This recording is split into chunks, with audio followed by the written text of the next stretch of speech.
Olá pessoal do nono ano.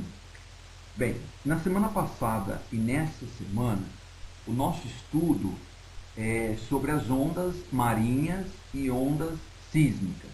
Então é o módulo 4 da nossa apostila de física. Então vamos relembrar o assunto. As ondas, nós vamos encontrar de dois tipos, as marinhas e as sísmicas. Ondas marinhas são aquelas originadas pela ação dos ventos que são influenciadas pela atração gravitacional da Lua e do Sol. E essa influência causa aquele fenômeno que nós chamamos de marés. Muito bem. Essas ondas, vocês podem ver lá na página 478 em diante, elas têm um, um formato, né? E o sentido de propagação dela sempre será numa mesma trajetória. Então vocês fizeram os exercícios aí da página 480, né? E também da 481, 482. Muito bem. Hoje nós vamos também estar falando um pouquinho sobre as ondas sísmicas. Então, da onde que vêm essas ondas? Elas são geradas pela formação de abalos sísmicos, né, que acontece devido à movimentação das placas tectônicas.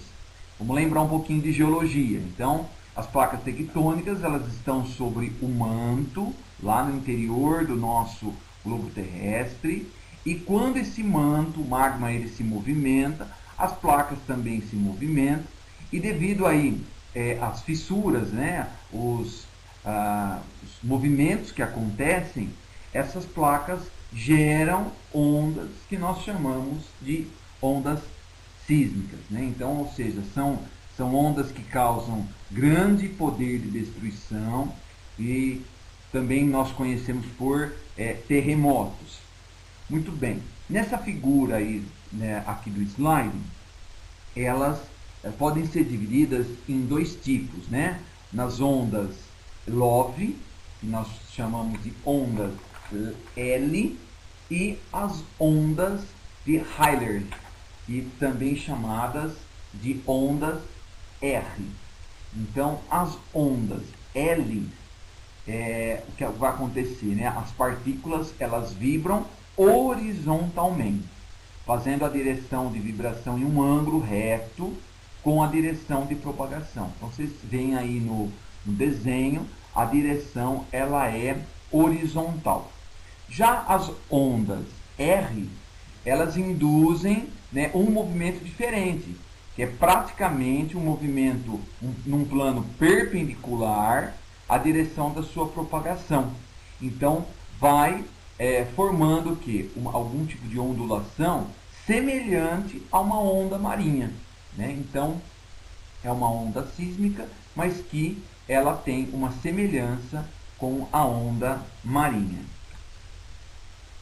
Olha bem, então, eu coloquei como um exemplo essa atividade número 2 para a gente poder refletir um pouquinho sobre esse assunto das ondas marinhas e ondas sísmicas.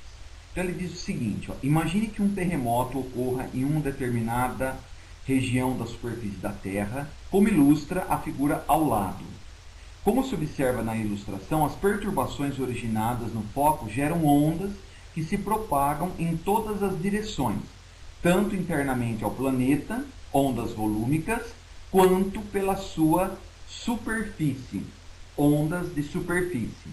Os dois tipos principais de ondas volúmicas são então, as ondas primárias, chamadas também de ondas P, e as ondas secundárias, chamadas de ondas S. Então vocês veem aí no desenho, né, a onda P, a propagação dela é totalmente reta, podem perceber, a perturbação dela é num único sentido, né? Enquanto as ondas secundárias, né, chamadas de onda S, ela segue um movimento que perpendicular e parecido com uma onda marinha. A pergunta diz o seguinte, na letra A, as ondas P são longitudinais ou transversais? E a onda S?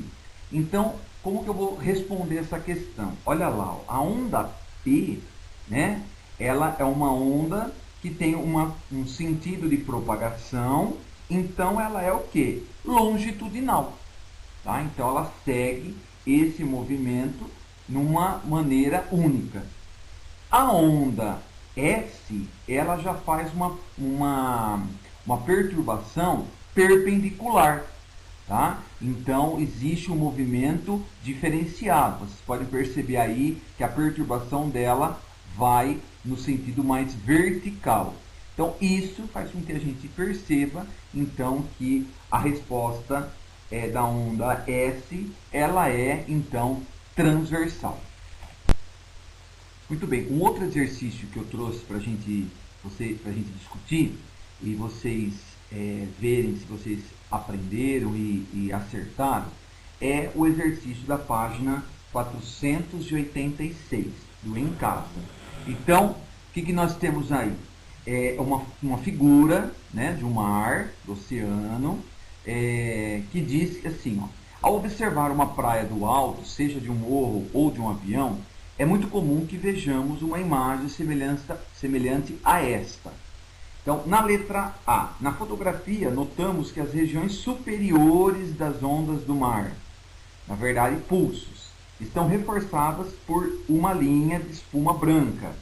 Qual é o nome dessas linhas em ondulatória? Então, nós temos que ter relembrar aquele assunto, aquele conceito, né, aonde nós temos na parte superior da onda, nós temos a crista. E na parte inferior, nós temos o vale. Então, como está mostrando a parte das espumas, é a parte superior, ou seja, a crista da onda. Na letra B, suponha que um banhista sentado na beira da água conte a chegada até seus pés de 4 ondas do mar a cada minuto. Qual a grandeza física que está associada à contagem? Então, olha bem, toda vez que nós contamos uma sequência de pulsos de um fenômeno, isso nós chamamos de frequência. Tá? Então, qual é a frequência? Então, é a quantidade de vezes que um fenômeno ele acontece. Como que eu calculo a frequência? Então, eu vou pegar a fórmula física. F é igual a 1 dividido por período. Então, uma vez a cada período. Esse período, nós vamos relembrar que ele é um tempo.